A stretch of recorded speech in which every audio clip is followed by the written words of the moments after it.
Donc là, ce soir, on se retrouve en fait pour le premier live sur le 12, donc avec deux Aveyronnais. Ce sont deux Aveyronnais qui ont un projet voilà, je vois qu'ils se connectent, dont ils vont vous parler, ils vont vous parler de leur parcours, ils vont vous parler de leur passion commune. Et je pense que voilà, moi je les ai rencontrés, c'est super intéressant de voir des gens qui sont engagés comme ça sur une passion commune. Alors, oui, les voilà. Bonjour à La- tous. Bonjour. Salut, salut. La technique, c'est bien quand ça fonctionne. C'est bon. C'est C'est bon. mon premier live, alors Hop là. voilà, faut être indulgent. Est-ce que On vous est, m'entendez bien tous les on est deux? très indulgents. Exactement. On est très indulgents parce que c'est un peu pareil pour nous. Ouais. Bon, alors ça va. Ben écoutez, moi je vais vous laisser un peu vous présenter, chacun votre tour. Déjà, dans un premier temps, peut-être nous dire un peu qui vous êtes, comment vous appelez, quel âge vous avez. Forcément, pour le podcast le 12, on va vous demander, moi je vais vous demander d'où vous venez en Aveyron, hein, un peu chauvin, voilà. Quel âge vous avez, puis après on expliquera un petit peu comment vous êtes connus et on parlera vraiment on passera vraiment dans la partie du projet. Julien, je te laisse commencer, si tu veux. Allez, on se laisse guider, nous, ouais, tu sais. Ouais. Bonjour à tous, effectivement, je vois que ça commence à arriver nombreux, ça fait plaisir. Moi, c'est Julien, j'ai 40 ans, j'ai pas trop envie de le dire, mais c'est comme ça.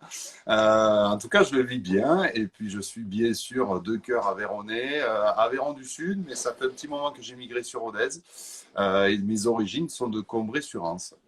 Ma vie professionnelle étant tournée sur tout simplement une passion, la moto, et je suis prof de moto tout-terrain, enfant ou grand enfant ou senior ou tout le monde. Voilà un petit peu pour les présentations simples.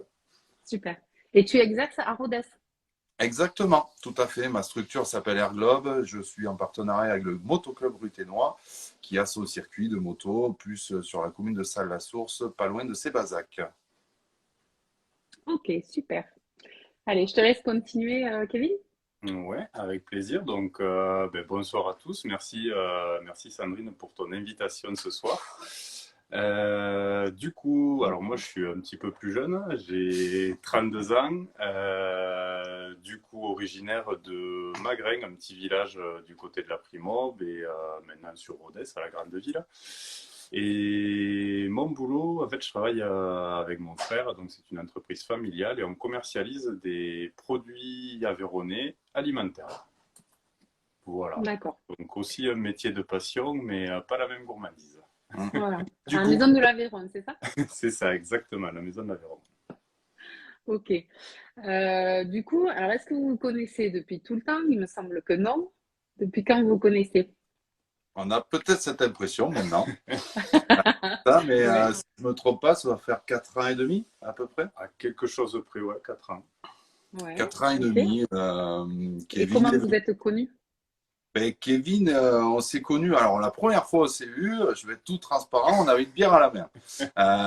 Voilà, dans Rodez et tout. Et puis, en fait, on a discuté. Et puis, en fait, quelques temps après, Kevin s'est fait offrir un bon cadeau, si je ne me trompe Mhm. pas. Il est venu en stage chez moi faire un stage découverte moto tout-terrain avec une grosse moto qui s'appelle une GS. D'accord. Exactement. D'ailleurs, merci à ceux qui m'ont offert ce bon cadeau. Vous avez bien foutu la merde dans ma vie après ça. Oui, parce qu'ils t'ont pas offert Et- que ce cadeau, du coup, il y a tout le reste, tout le packaging qui va après. Exactement, parce que derrière, après ce premier stage, cette première initiation au tout-terrain, moi déjà la moto m'a bien plu et puis en plus avec Jus, on s'est retrouvé sur une passion la moto et puis sur d'autres passions extra-sportives comme l'apéro et la bonne bouffe. Donc finalement, voilà, de fil en aiguille, on s'est revus à pas mal d'endroits et on est devenus potes un petit peu comme ça. D'accord.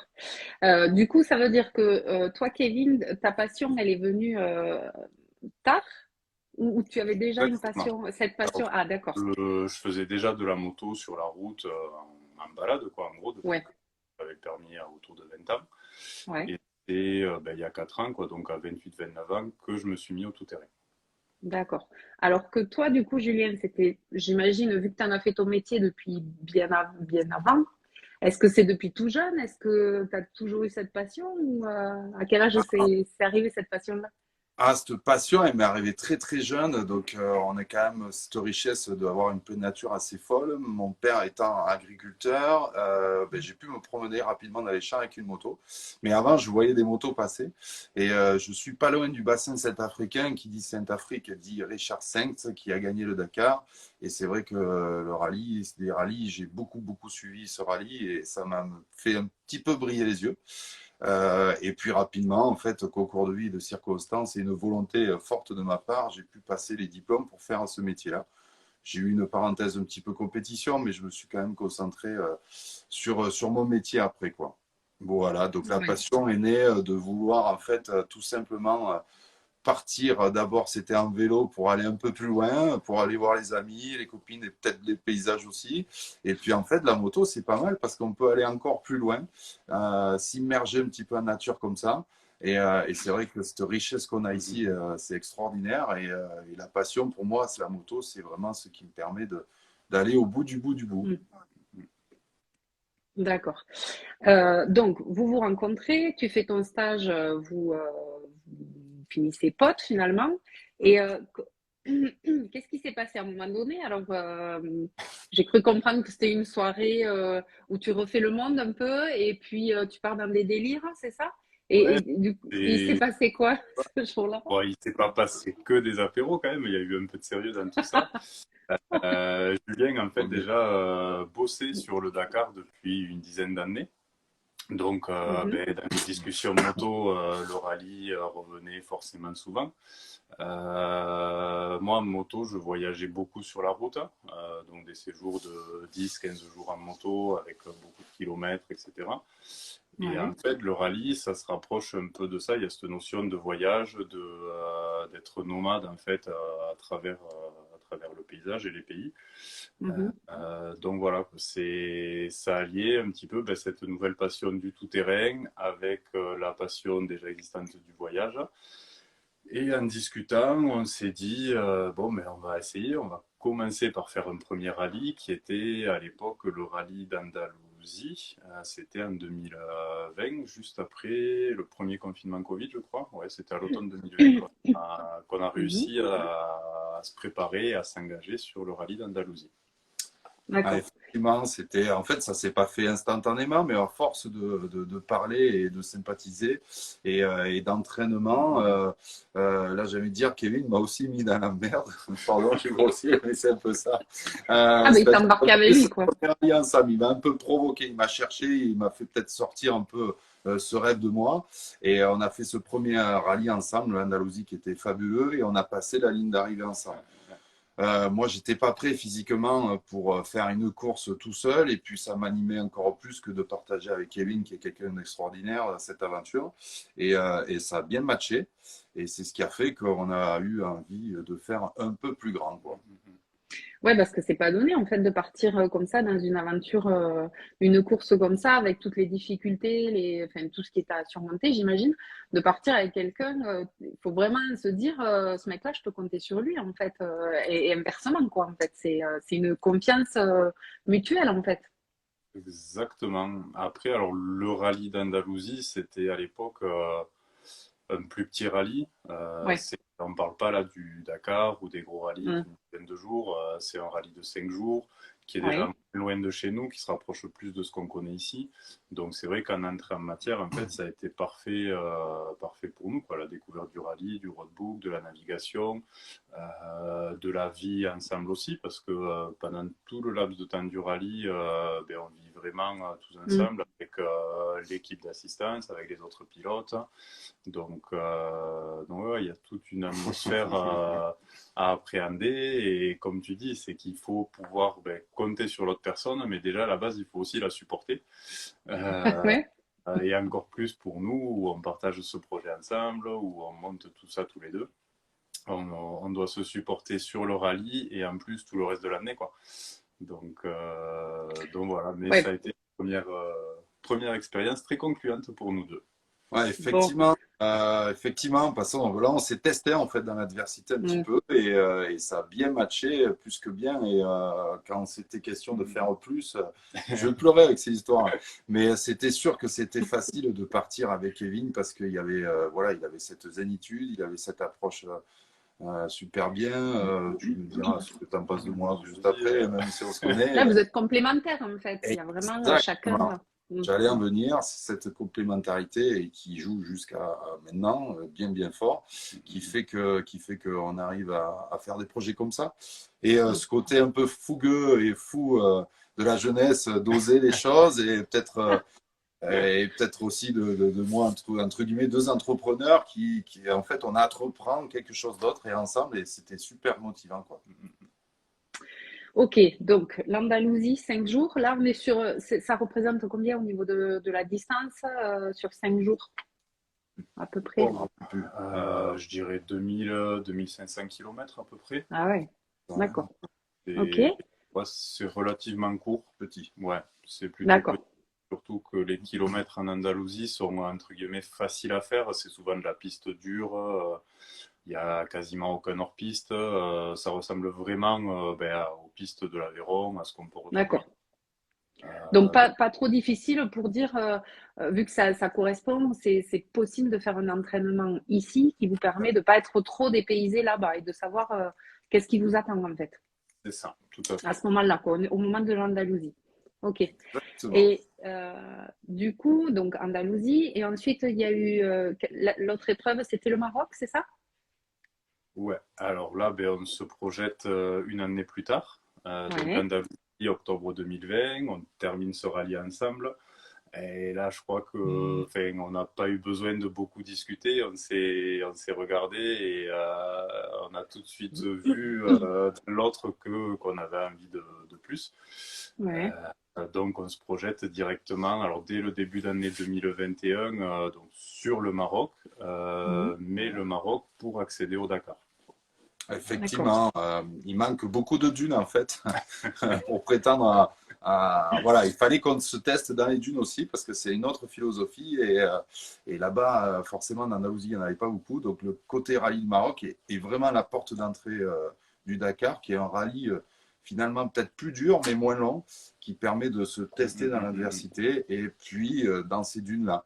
Donc ça a été encore une fois concluant et on a aussi passé encore une fois cette ligne d'arrivée ensemble. Et ça nous a ouvert les portes à ce fameux Dakar qui nous fait rêver depuis toujours, quoi. Ok. Et là, alors là, pour le coup, autant l'Andalousie, c'était un petit peu la même typologie de terrain que l'Aveyron. Comment tu te prépares, comment vous êtes préparé au Maroc, aux dunes? Comment, techniquement, en fait? En y allant. Voilà, hop, t'y vas et puis On ne se freestyle, prépare pas quoi. à ça. Ouais, voilà, c'est ça. D'accord, d'accord. Du coup, ouais, l'année 2021 a été une grosse année de préparation donc, pour arriver au Rallye du Maroc en forme et valider notre billet d'entrée sur le Dakar en janvier 2022. Mhm. Donc en fait, bon, tout ce qui est technique dune, sable, on ne peut pas s'entraîner. Enfin, quoi qu'on avait passé un week-end du côté de Magesque, il y a des terrains de cross en sable Ouais. qui permettent un petit peu d'appréhender la surface, hein, mais Ouais. c'est pas du tout une dune, c'est pas du sable fin comme on peut retrouver dans le désert, donc c'est juste premier pas, on va dire. Mais toute la préparation en 2021, ça a été surtout faire du physique, travailler sur nous en fait pour être prêt à toute éventualité plus tard. On aurait aimé en fait. Après 2021, il y avait les épisodes Covid, c'était très difficile. Le Maroc était resté fermé. L'objectif, c'était peut-être d'y aller quand même 2-3 jours, voire une semaine avec Jean Brussy. Salut. Pour s'entraîner. Mais en fait, la Covid nous a pas permis de faire les choses comme on aurait souhaité. Donc on y est allé malgré tout. Et puis on a appris sur le Maroc beaucoup, quoi. Moi, je trouve que c'est une sorte je parle un peu anglais là, de Dakar School qui est très très très intéressant. Et heureusement qu'on a fait ça, heureusement. Même si c'est une obligation, mais heureusement. Parce que pour la petite anecdote, première journée sur le rallye du Maroc, première journée très coquine par de l'orga, ils nous ont mis dans le bain d'entrée avec des cordons de dunes bien mous, bien dégueulasses. Et heureusement, en tout cas pour moi, qu'à ce moment-là, j'avais le physique nécessaire parce que les premières dunes, ça a été un enfer mémorable. Les premiers cordons de dune, je me suis dit, mais je suis complètement con, qu'est-ce que je fous là, quoi, en gros. Ben, ça faisait partie de mes questions, en fait. Est-ce qu'à un moment donné, vous vous dites, mais qu'est-ce qu'on fout là, en fait? Tous Malgré les la jours. passion. Tous les jours. Non, c'est D'accord. laisse commencer si tu Non, veux, mais mais je sais pas, mais en fait, c'est quelque chose qui, c'est peut-être ça qui nous motive aussi, quoi. C'est ce côté où, en fait, on essaye de tout faire pour tout maîtriser, mais à un moment donné, il y a des impondérables et on se dit, qu'est-ce qu'on fait là? Et justement, là, cette année qui a été très intéressante, c'était essayer de justement mieux gérer peut-être ça, mieux gérer nos émotions par rapport à ces moments-là où on se pose des questions. Le but, c'est de pas se poser de questions, se faire confiance. Et pour se faire confiance, ben, c'est l'entraînement. C'est aussi savoir s'entourer correctement. Là on travaille sur le champ visuel ici, vu qu'on ne peut pas rouler à 160 km/h sur les pistes en Aveyron. On a un partenaire qui s'appelle Ace Motion, qui est vraiment très intéressant, où en fait, c'est des écrans qui nous permettent d'ouvrir et de tester un peu plus nos réflexes. Donc, on se prépare C'est mieux, intéressant. mais on se dit, encore une fois, pour un projet comme ça, même côté financier, même si c'est pas cher, il n'y a rien qui est cher, mais c'est l'addition de tout qui est salé. Je veux dire, des fois, on se dit, on a une goutte là, et on se dit, ouh là, voilà, voilà. Ouais, et puis il y en a toujours un qui rattrape l'autre. Et comment on se prépare, alors à la fois physiquement mais mentalement à ce type de course en fait? Je sais pas, Kevin, si tu peux nous dire à ton Euh, jeune âge et Physiquement, est-ce c'est que c'est assez différent? basique. Je te Euh, taquine, Julien, je suis plus vieille que toi en plus, donc Tout non, je ça, me non, ouais. permets. on va dire que lui, il lui faudrait plus de séances de kiné et d'ostéo, mais Voilà comment j'apprends à gérer mes émotions. Voilà. non, le travail physique, il est assez basique. On fait beaucoup de vélo, de muscu, de la course à pied. Il faut juste prendre le temps de le faire régulièrement et de le travailler longtemps en amont, en fait. Parce que vu que c'est une course d'endurance, il faut vraiment travailler sur cette longueur-là. C'est pas un truc qu'on se dit 2 mois avant, je vais me préparer physiquement pour ça. Et mentalement, ben forcément, les expériences passées sur le rallye sont hyper bénéfiques parce que tous les coups durs qu'on a pu avoir, et on en a eu des plus ou moins durs, On va en ben, parler, ouais. voilà, forment la jeunesse. Et après aussi, et après aussi, on bosse le mental. Ben, quand, par exemple, je sais pas, on va courir ce matin à 7 heures du matin, on part courir, il pleut, il fait froid. Mais on se sort quand même du lit pour y aller. Et petit à petit, c'est des choses qui deviennent habituelles. En fait, on sort de notre zone de confort et on s'habitue à tous ces moments qui sont chiants à vivre. Et voilà. Ok. Et toi, Julien, du coup? Le mental, comment le travail? Non, c'est vrai qu'on sort très très riche de cette expérience du Dakar de l'année dernière, du Maroc encore cette année. On va venir, je me laisse guider, mais le mental, effectivement, ce travail, la dernière fois je suis parti, il neigeait, c'était top, je courais dans la neige, c'était magnifique, et puis la neige s'est transformée en pluie et le vent de face.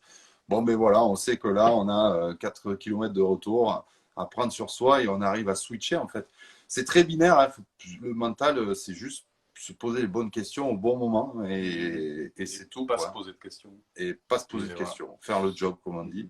Oui, puis bon, t'es guidé par ta passion. C'est comme, voilà, comme moi, quand je passe des heures pas possibles à faire du montage et tout. Enfin, en fait, t'es focus sur ton objectif et tu fais. Et même si t'es fatigué, bon, alors après, rien à voir, hein, je compare pas du tout ce que vous faites à ce que je fais. Mais je pense que voilà, quand t'as une passion, même si tu galères, en fait, t'es focus sur ton objectif, quoi. Donc, et j'imagine que quand on est deux, en plus, quand il y en a un qui traîne un peu la patte, l'autre va pouvoir aussi rebooster un peu et redonner un peu Ah, une dynamique. Ouais, ouais. C'est... Bon, on en viendra peut-être à en parler un petit peu plus, mais c'est vrai que le fait de rouler ensemble, de rouler à deux, Mm. ben, ça nous permet de faire des sortes de relais. Quand il y en a un qui est un peu plus fatigué, surtout mentalement, qui a moins de concentration, ben, l'autre prend la nav en main. Mm. Quand il y en a un qui est, où c'est dur physiquement, ben, l'autre il rebooste un peu. Des exemples Ouais. concrets, ouais, moi, comme le matin en partant du bivouac, on doit plier la tente, le sac de couchage de nos affaires. Et s'il y en a un qui a la ramasse, qui est un peu à la bourre, ben, l'autre vient aider, fait un file un coup de main. Vous savez, la voilà. fameuse tente qu'on plie comme ça qui Ouais. se regonfle. Des fois, le matin, c'est un peu dur quand il fait 3 degrés. Ouais. Et Elle se ça, replie pas en 3 secondes.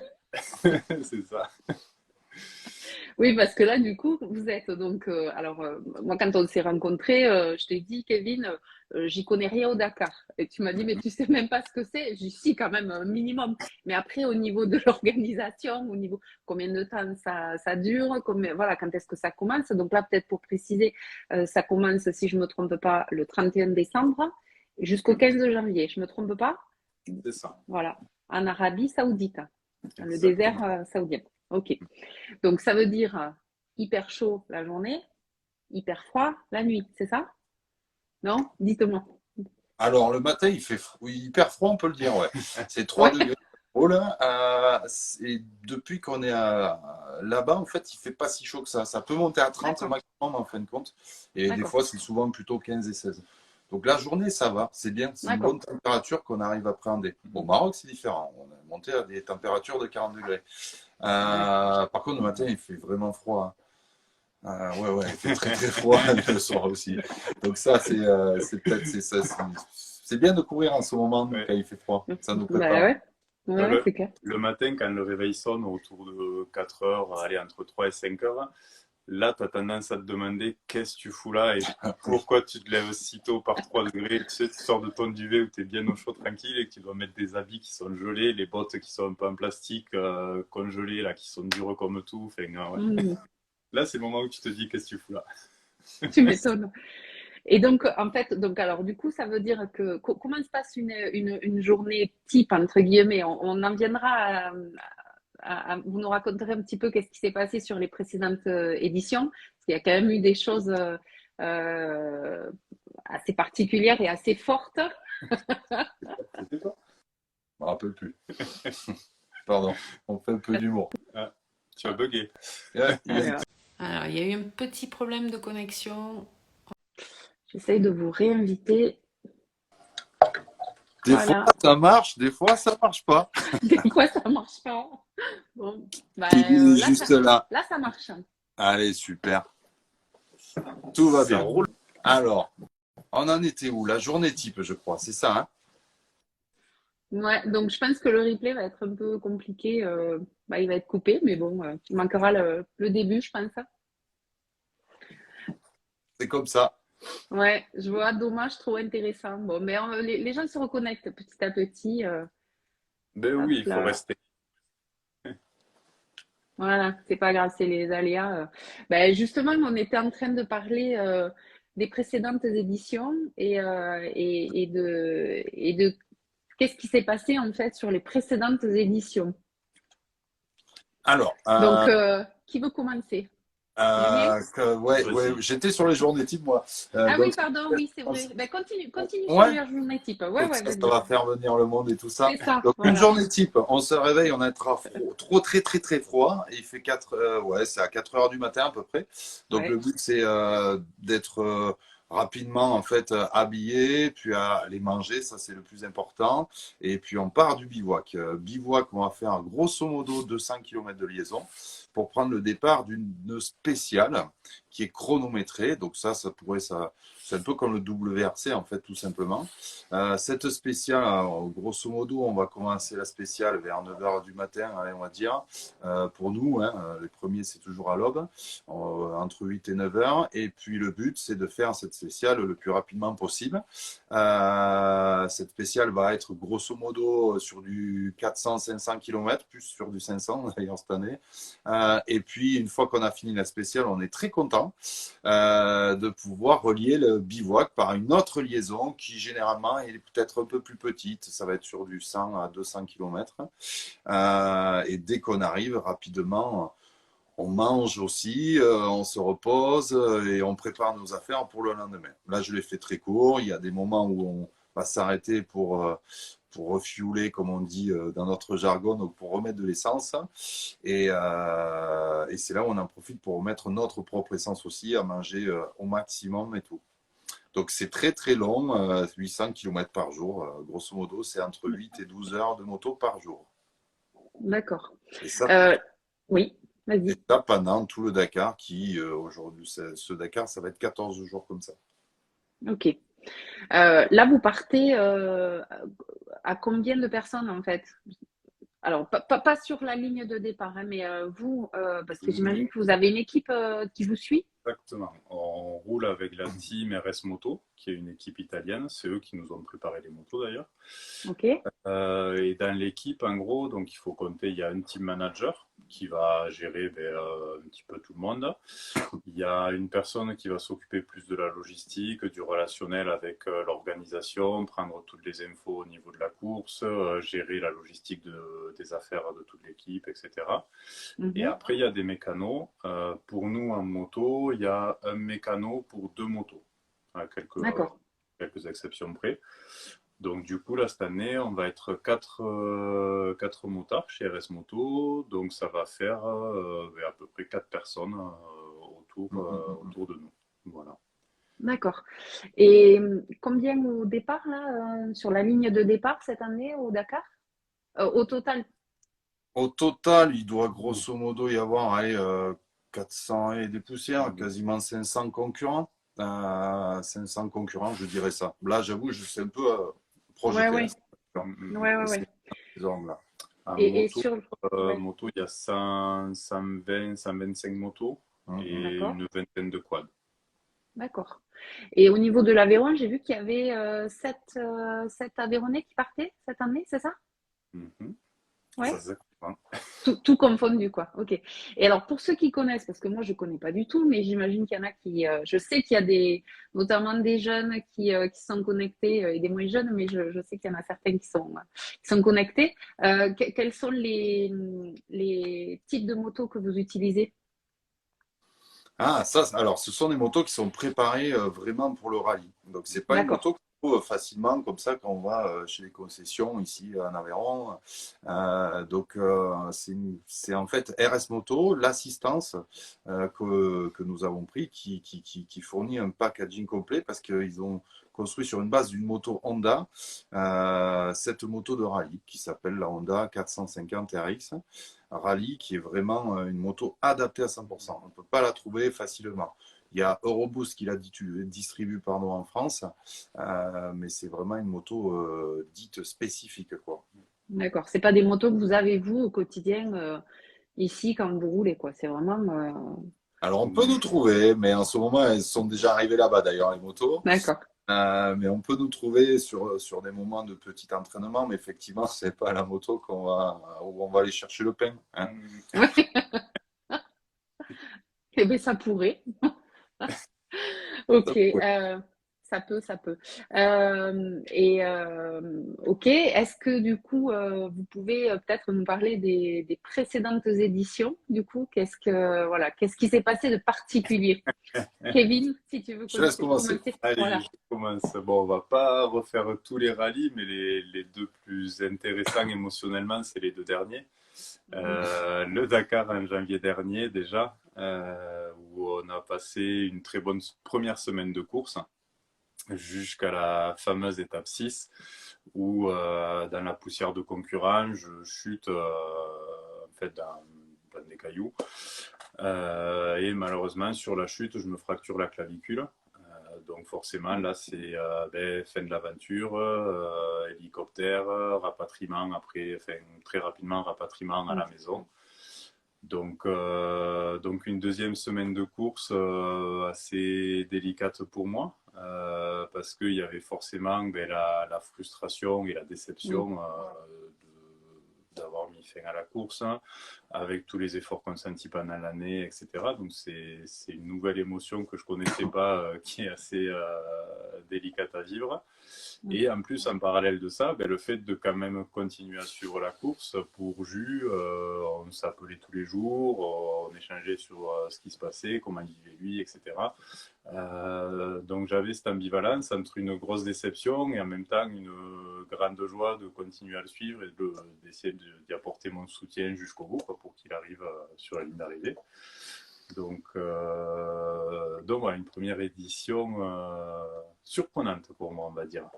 Ouais, J'imagine. Effectivement, et là, je vais dire un petit peu mon côté. On se retrouve Mm. d'un projet à deux, finalement en solo.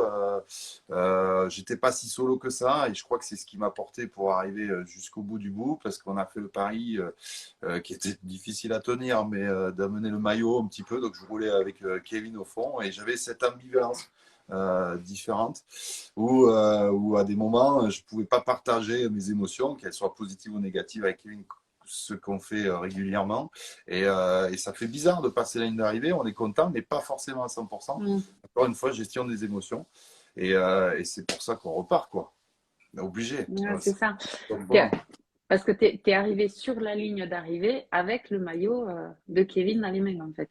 Ouais, c'était le but. Je ne pensais qu'à ça. Le but, c'était d'arriver pour qu'il y ait ce maillot qui soit brandi. Ça m'a donné une belle force, quoi. Mm. Je sais ce que, ouais, ça m'a porté. Il a fallu que je me reprogramme différemment, refaire les choses un petit peu tout seul, rouler à un rythme solo. C'était assez impressionnant à vivre. Content, bien sûr, de l'avoir fini, je ne vais pas mentir, mais vraiment, l'histoire, elle n'est pas finie, quoi. Donc, c'est pour ça qu'on tient à ce qu'on reparte. Ok. Après, il y a... Et puis, il y a eu autre chose. Ah, Je Voilà. laisse commencer. J'allais dire très rapidement, un partout, balle au centre, parce que ben, le Maroc, je l'ai appréhendé peut-être un peu trop aisément, à savoir que dans ma vie perso, il y a beaucoup de chamboulements et dans le positif, mais j'étais peut-être pas forcément aligné correctement. Et sur ce Maroc, bizarrement, je sais pas pourquoi, j'ai mis la cabane sur le chien. Vous voyez l'image un peu? Donc, je suis tombé, je me suis fait mal. À mon tour, c'est l'hélico qui est venu me chercher. Donc là, ben, c'était très rigolo, mais mon obsession, Kevin était à côté de moi, c'était qu'il prenne mon maillot, voilà, pour qu'il vive la même chose. Et je sais ce que ça fait que d'avoir un maillot d'un copain. Et donc, voilà, rapatriement, tant bien que mal en France, mais rapatriement quand même. Donc, moi, ça va beaucoup mieux. Bien sûr, j'ai moins eu le temps de m'entraîner physiquement. mm. Et ça se jouera au mental puisqu'on le travaille fortement. D'accord. Bon, du coup, là, j'ai cru voir sur le site, jamais deux, non pas sans trois, mais jamais deux sans toi. Ben oui, Donc, c'est Exactement. très symbolique, en fait. Là, pour le coup, voilà, il vous faut Et rester jusqu'au bout et avoir cette force et alors, vivre et arriver ensemble. et dans l'idée, c'était bon, symbolique déjà par rapport à nous deux, mais surtout par rapport à tous les gens qui nous soutiennent dans ce projet-là, que ce soit les partenaires entreprises, donc pour le côté financier, tous les copains, l'entourage ben, avec qui on peut être amené à faire du sport ou qui nous filent des coups de main aussi. Nos chéris qui Oui, parce que là, sinon, tu vas te faire c'est reprendre. ça, exactement, qui nous supportent et malgré tout nous encouragent, malgré le temps que ça nous prend et l'énergie mentale que ça nous demande. Voilà, c'est une obsession tout au long de l'année, quoi. C'est un truc qu'on attaque à préparer en mars-avril et qui monte crescendo jusqu'à aujourd'hui. Jamais 200 toi, c'est le partage qui est au travers de cette aventure, comme dit très bien Kevin, tous ces partenaires qui nous suivent, tous Oui. ces amis, ça nous pousse fortement, quoi. Ensemble, on va plus loin, quoi, si j'ai une phrase. Mm. Clairement, quoi. Ouais. Clairement. C'est ça. Comment du coup c'est possible donc il y a des partenaires au niveau financier en fait pour pouvoir se lancer dans cette aventure-là. Donc il y a des partenaires, il y a des aides financières des gens qui participent, qui vous ont soutenu. Il y a des ventes de produits. Expliquez-nous un peu parce que c'est encore possible de pouvoir vous soutenir. Il y a tout ça en fait. Il y a un gros boulot ben, sur la recherche de sponsors, où en gros on démarche des entreprises, on essaie d'avoir des rendez-vous, on présente notre projet, on vend notre projet et notre histoire. Ça représente quand même la grosse partie de nos ressources sur le budget. Après, on fait une espèce de jeu tombola. Où on va faire gagner ben, des stages moto, par exemple, des paniers garnis, enfin, des choses Des pour lesquelles on t-shirts, travaille, des photos comme des ça. t-shirts, des vestes, Ouais. etc. On vend, ben voilà, on a fait faire des tenues Dream Tourette, donc à notre image par son diffusion.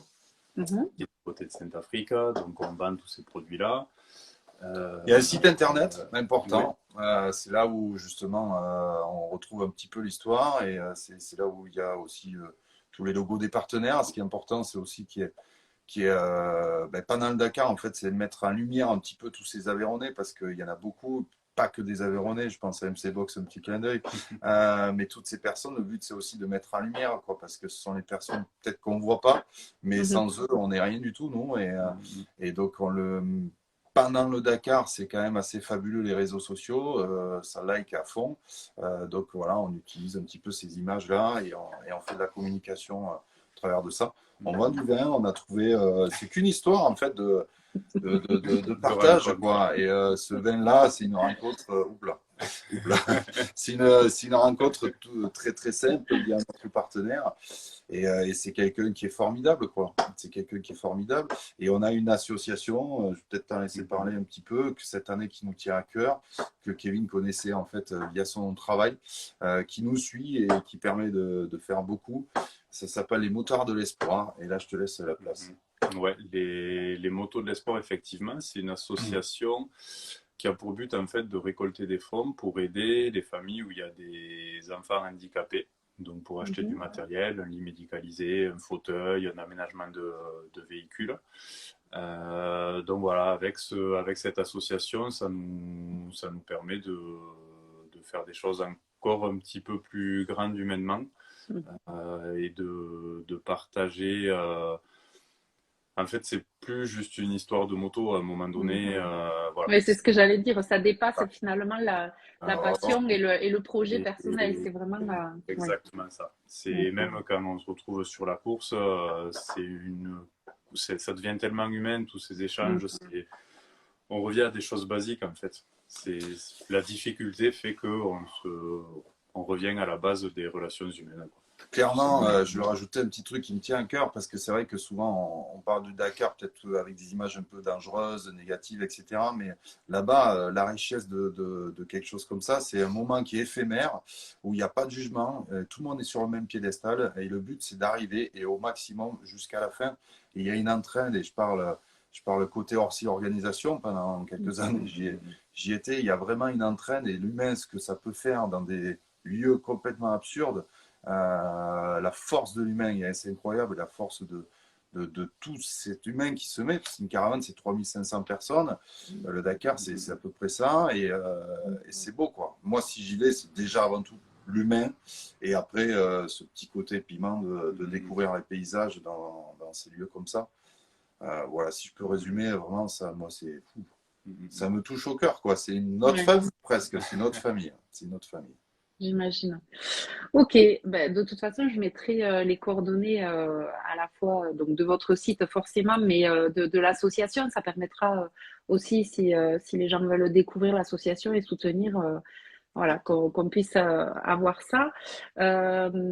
Du coup, est-ce que vous avez des anecdotes plutôt drôles? Parce que tout à l'heure, on a parlé des mauvais moments, des difficultés, des moments de frustration quand il y en a un qui laisse l'autre tout seul sur le terrain pour finir la course.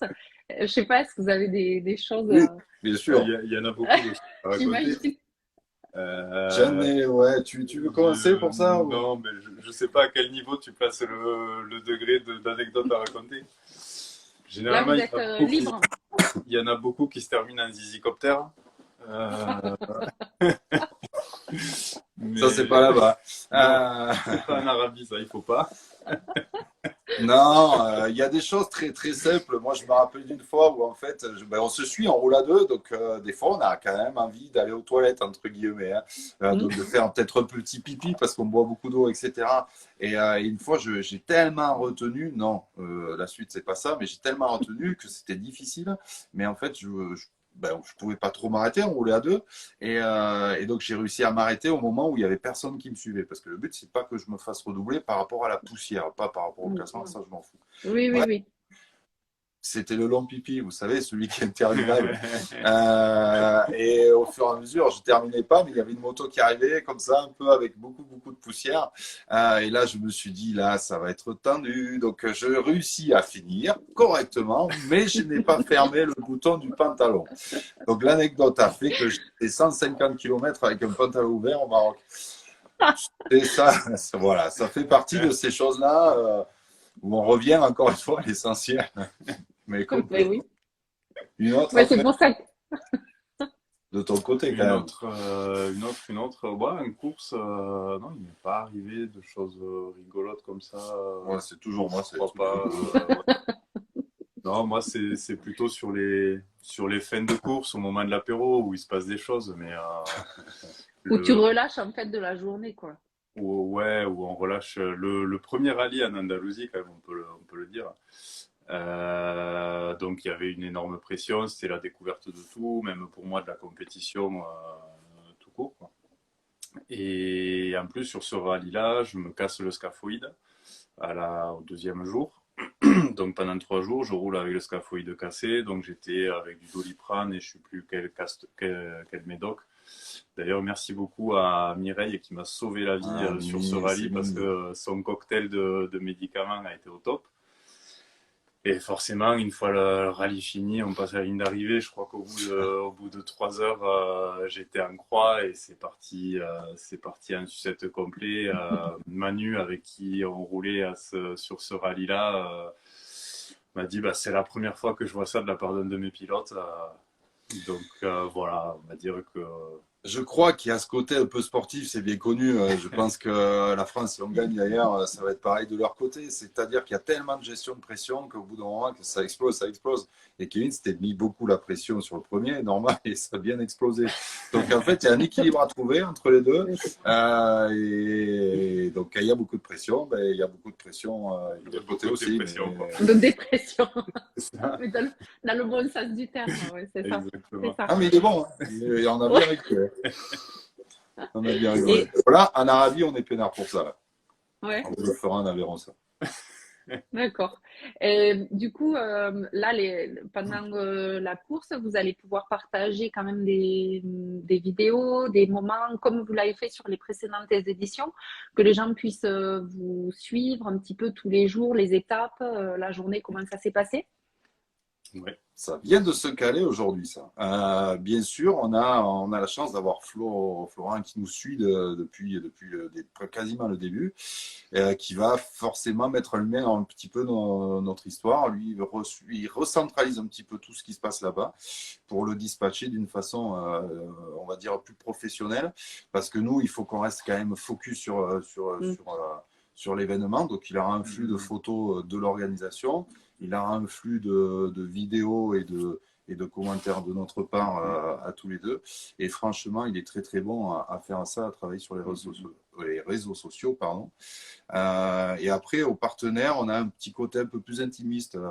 On aime bien envoyer des choses un peu plus inside. Donc, on a un WhatsApp, un groupe tout simplement qu'on fait fonctionner, quoi. Exactement. Super. Bon, ça c'est chouette, comme ça les gens pourront vous suivre vos événements, enfin vos étapes, pardon.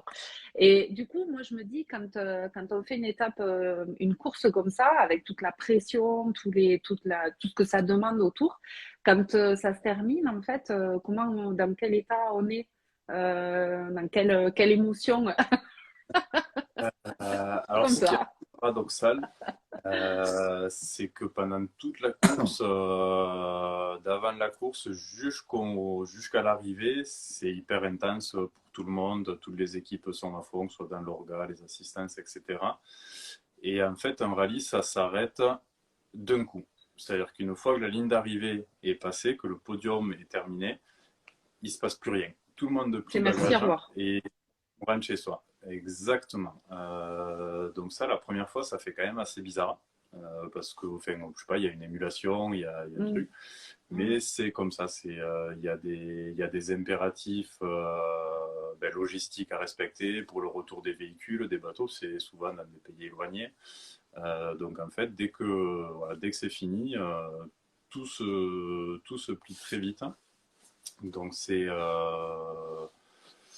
Ouais, c'est assez étrange à vivre alors qu'on aimerait prolonger ce moment-là, quoi, parce que pour nous, c'est le moment, même pour tout le monde, c'est le moment où on pourrait profiter un petit peu plus, vraiment être posé et profiter de tout ça.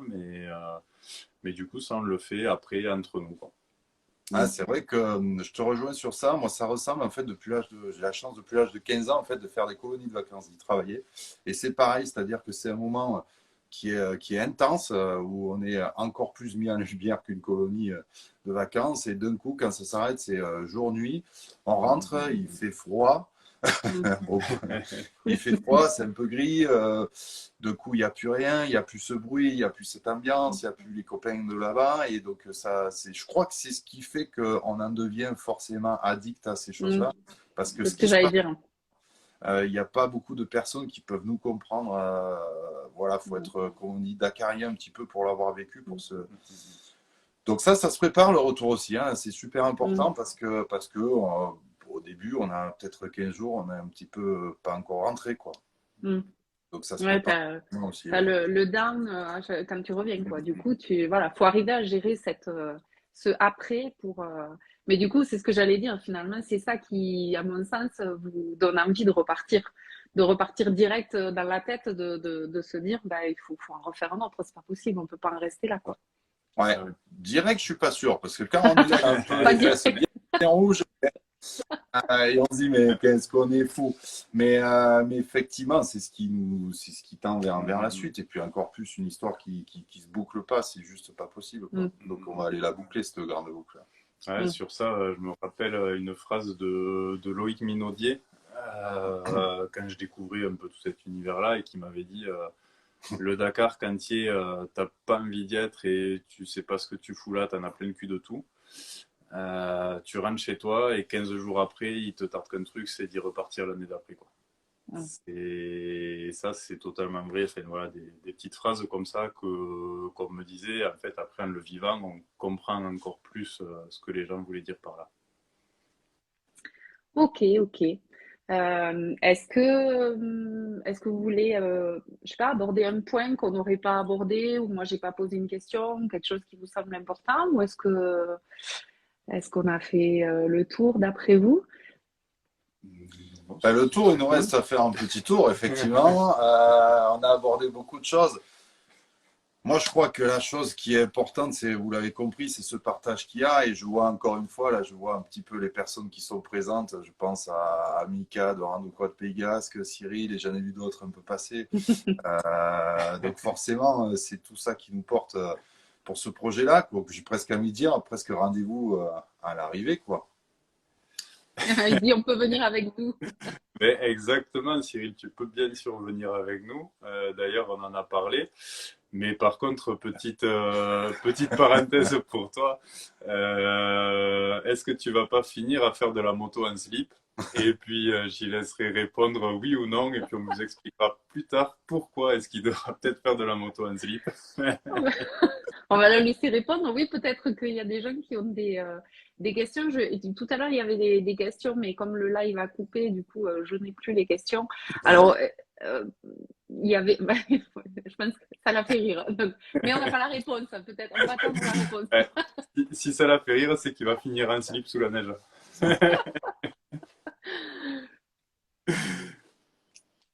Il est en train de répondre. Il est parti le papier, il dit. Non, mais là, il faut qu'on sache. Qu'est-ce que c'est cette Non, histoire? non. Parce que c'est pas bon. Oui, il y avait une question. Pourquoi cette passion n'est pas une autre, en fait? Mais est-ce que, voilà, c'est. Comme ça. Ouais, ça. Et c'est comme ça. Pourquoi cette passion et pas une autre? Ben, je vous invite à venir essayer un coup de moto. Effectivement, on parle beaucoup de ça en ce moment, ce côté peut-être un peu pollution et tout ça. D'ailleurs, je vais faire peut-être une parenthèse sur ça. Oui, on pollue bien sûr, mais comme beaucoup de monde. Après, c'est aussi grâce à des événements comme ça que en fait ben, tous ces véhicules vont devenir peut-être un peu plus green, comme on dit, au futur. Là, il y a un projet qui est avec Audi qui est super intéressant, qui en fait, ce sont des voitures électriques, hein, qui avec malgré tout un tout petit moteur thermique qui permet de recharger les batteries. Et en fait, c'est là où tout se passe, quoi. Je sais que l'huile, elle est toujours filtrée par motule pour voir un petit peu. Donc, ça fait avancer un petit peu le schmilblick. En 2035, normalement, les 4 roues, c'est zéro émission de CO. Donc, voilà, après, la moto procure tellement, tellement, tellement de liberté. Et je crois que dans ce monde-là, ça fait du bien. Enfin, voilà, je parle pour moi, hein, beaucoup. Vous pouvez rajouter quelque chose si vous souhaitez. Ouais, non. Après, bon, forcément, je pense que la moto au sens rallye et compétition, ben, ou ça plaît ou ça plaît pas. Ça, on peut pas le faire à moitié ou juste y aller un petit peu et faire un peu de pas en arrière.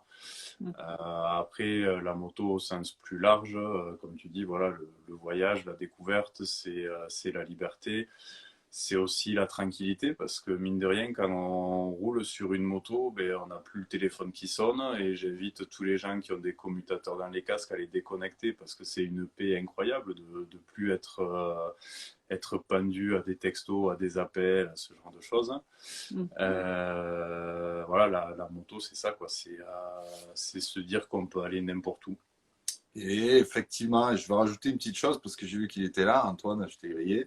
Non, mais il n'y a que dans ces rallyes-là qu'on vit des moments fabuleux. Au Maroc, Antoine, qui était un concurrent en quad, et effectivement, je l'ai vu au milieu du désert, au milieu de nulle part, galérer, et il m'a dit, j'ai vu ça avec le fémur de, Dromadaire. de un chameau qui était mort en train d'essayer de détendre un morceau de fer.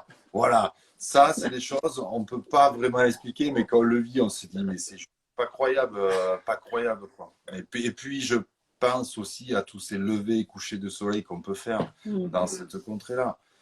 Vivre ça, c'est un instant, même si à la montre, j'allais dire qu'ici, on a la montre, mais là-bas, on a le temps. Super intéressant tout ça. Enfin, en tout cas, ça donne envie de pouvoir vous suivre sur les. Oui, c'est beaucoup d'émotions. J'ai des mouchoirs si vous voulez là. Pardon, on Non, rigole mais beaucoup. bah oui, j'imagine. Mais non, mais oui, oui, non, mais il y a eu beaucoup d'émotions quand même depuis le début du live. Un problème de chaise aussi, non? Ouais, ça y est. Bah, tu sais, les enfants, au bout d'un moment, c'est difficile de les canaliser. C'est le temps d'y aller, c'est pour ça. C'est pas les plus jeunes finalement qui sont les plus grains, quoi. Pas du tout. Ah, mais après, on arrive à structurer quand on est ancien, Ouais. c'est ça. Les moments Tu où. me rassures.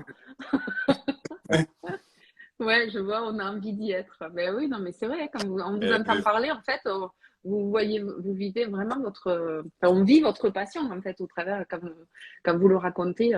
Alors, je suis pas sûre que là, du coup, que je puisse garder le début du live. À mon avis, le début du live, il va partir, voilà. Mais du coup, peut-être pour ceux qui n'étaient pas là au tout début du live, peut-être juste rappeler, désolée, je vous fais répéter à nouveau, mais comme ça on l'aura aussi dans l'enregistrement, juste savoir que vous connaissez depuis 4 ans et demi et peut-être juste refaire un petit peu la partie où vous êtes connu. Voilà, ça fait un peu redit, mais tant pis, on l'aura. Juste avant de... Juste avant de le refaire, et par rapport à ce que tu dis, par rapport au replay, d'enregistrer ces moments, ces instants, ce qu'on a beaucoup appris, je pense tous les deux, sur les rallyes, c'est qu'il faut vivre l'instant et il faut pas regarder le passé, pas trop se projeter dans l'avenir, à part sur les quelques notes qu'on a sur le roadbook. Et bref, ça me faisait penser à ça, ton truc, parce que voilà, on fait un live qui est très sympa, qui est pas préparé. Si, peut-être un peu pour toi, tu as préparé quelques thèmes. Un peu, mais bon, là, c'était Et plus. on s'est juste posé au garage, c'est comme ça, voilà, on vit le moment. Et c'est important, ça, à l'heure où ben, voilà, tout est connecté, où on peut avoir accès à beaucoup de choses instantanément, de recentrer un petit peu nos vies et nos échanges sur le moment qu'on partage à l'instant réel, on va dire. Ouais, Mm. clairement, je rajoute un petit peu sur ça et après on va se présenter en fait. On fait la chose. Mais c'est vraiment, et vous l'avez senti, je pense, c'est être sérieux sans se prendre au sérieux. Voilà, tout simplement, pour moi, Mhm. la vie, Mm. c'est ça. Et là, c'est ce qu'on fait. On travaille avec sérieux, même si on plaisante. Mais pourquoi se prendre au sérieux? Ça sert à rien. On Non, je suis s'amuse, bien d'accord. on essaie d'amuser et on s'amuse entre deux potes Mhm. et c'est la base, quoi. C'est la base de C'est tout. ça. Donc, les Donc, présentations. donc, donc présentez-vous puisqu'on est en freestyle aujourd'hui. C'est un Tu peu- présentes Kevin Alors, aussi? je m'appelle Kevin. Non, il s'appelle Kevin. Non, on va se présenter l'un l'autre si Ouais. tu veux. Allez, vas-y. Ouais, Kevin, en fait, est venu chez moi. C'était un jeune très, très, très sympa. Il est venu chez moi, en fait, découvrir la moto. Et cette passion, je crois qu'il avait un peu plus longtemps quand même que ça, avec une EGS. Et il travaille à Maison de l'Aviron. Il distribue ça s'appelle aussi sélection du goût, de la bonne cam avéronaise comme on aime bien, à ces départements limitrophes, mais partout en France aussi, figurez-vous. Hein, Bon, toi. eh ben, Alors, c'était super. complètement décousu, mais c'était parfait. Bah, du coup, comme il a dit, alors je ne l'ai pas vraiment rencontré chez lui. Au départ, ça s'est passé dans un bar. D'ailleurs, coucou à l'O12, à Gilou et Mathieu, qui nous manquent quand même pas mal sur la place ruténoise. Mm. Du coup, on s'est retrouvés là-bas autour d'une bière. Le temps est passé. On s'est revus après au terrain pour un stage d'initiation, puisque Julien est coach moto, formateur à l'école de moto ruténoise. Il fait des randos en moto électrique aussi, puisque tout à l'heure on parlait un petit peu du côté vert ou pas de la moto. Mm. Et il est plutôt jeune, mais il a encore de bonnes ressources. Du haut de ses 40 ans, il arrive à tenir la barre. C'est une grâce, c'est jeune, hein. C'est vraiment. Ouais, c'est ça. Gestion d'émotion. Ben, Ouais. finalement, vous voyez, je trouve que la présentation de maintenant est même beaucoup mieux qu'au tout C'est la début, en fait. première. Ouais, je Je crois préfère. qu'on est humble, en fait. Moi, j'ai du mal à parler de moi et vice-versa. On en a beaucoup parlé de ça. Et en fait, c'est peut-être mieux d'échanger ça. un peu les rôles. Ouais, c'est ça, c'est ça. Mais je pense que je vais garder. Pour recommencer du début. Ah, mais là, faut parler en verlan, c'est dur. Ok, bon, mais c'est super. Ben, en tout cas, merci beaucoup d'avoir accepté de participer à ce live. Ben, merci. Ouais, on va vous suivre en fait sur les réseaux sociaux, ça c'est sûr, et vous encourager et être avec vous pour vraiment vous permettre d'aller. Je vous souhaite vraiment de tout cœur d'arriver tous les deux ce coup-ci sur la ligne d'arrivée. Et, euh, et donc voilà, du coup, moi je mettrai le lien pour pouvoir, enfin du site pour pouvoir vous suivre et le lien du site internet sur lequel vous allez détailler tout ça. Il y a des super retours. Merci pour votre bonne humeur. On s'est bien marré. Mais c'est cool. C'était le but aussi. C'est le but. On peut Voilà. voir tous les commentaires ou pas a posteriori? Ouais. Ouais. Ah Ouais, non, a après. posteriori. A posteriori? Ça va un peu le sketch, je vois pas où le faire. A posteriori ou demain, ce sera pas mal aussi. Non, je pense pas. Il y a Cyril Bouty qui dit il y a du Rémi Gaillard dans tes mots, Juju. C'est vrai? Oh, c'est mignon. Ah, c'est rigolo ça. Ouais. D'accord, ouais, mais je joue pas au foot, moi. Voilà. Et non, je suis en train de remonter pour voir s'il y avait des questions, mais je pense pas. Je pense pas. Ouais, Ah, si un jour t'es là, on pourra manger ensemble, mais il faudrait que t'appelles la veille. C'est pour Cyril. Ouais. non, il n'y a pas de questions. Par contre, j'arrive à remonter dans les commentaires. Donc peut-être qu'on n'aura pas perdu le début. Donc on aura une Ok. double présentation. C'est bien. Bon, c'est cool. On verra bien. Bon, ben super. Et ben, en tout cas, merci beaucoup. Et on croise Et les nous, doigts pour vous. Et voilà, départ le 31 décembre. Alors, départ sur la ligne d'arrivée, mais le vrai départ là-bas, vous partez quand? Le départ sur la ligne d'arrivée sera un petit peu compliqué, mais départ de la ligne de départ le 31 décembre, effectivement. Ouais, Et départ pour nous, on prend l'avion le 27. d'accord. Ok. Voilà. Bon, ben on est à fond avec vous et puis bon courage et puis voilà, profitez, kiffez et que ça soit le moins difficile pour vous, j'espère. Ça marche. Merci, Merci. merci à toi en tout cas pour ton invitation et merci à tous pour avoir suivi, participé et réagi à ce premier live. Effectivement, merci à tous les partenaires, tout ça de cœur. Et puis merci à toi, effectivement, chouette rencontre. Donc, bon vent à tout le monde, profitez bien. Et puis on se voit là, on se fera une fête avéronaise entre nous. Promis. Ouais. On fera ça aussi. Et bah, J'ai une dernière question parce qu'on est en train de parler des fêtes, mais comment ça se passe en fait le premier de l'an quand on est. Ah, ben, il n'y a pas. ça se Il passe n'y a pas. pas, voilà. Il n'y a même pas, il y a même pas de. Il y Non, a rien Non. du tout en fait. Ok. Donc vous allez fêter le premier de l'an avec 15 jours de décalage, quoi. Vous ouais, refaites une fête quand vous revenez? ça marche, on fait ça. Ouais, allez, tiens, on va l'appeler Voilà. le premier land, d'accord. Bon, ça marche. Bon, et ben, merci beaucoup. Bonne soirée à tous. Bonne fête à tous et puis bon courage à tous les deux. Merci beaucoup, à très Merci. bientôt. Bonne fête. Salut!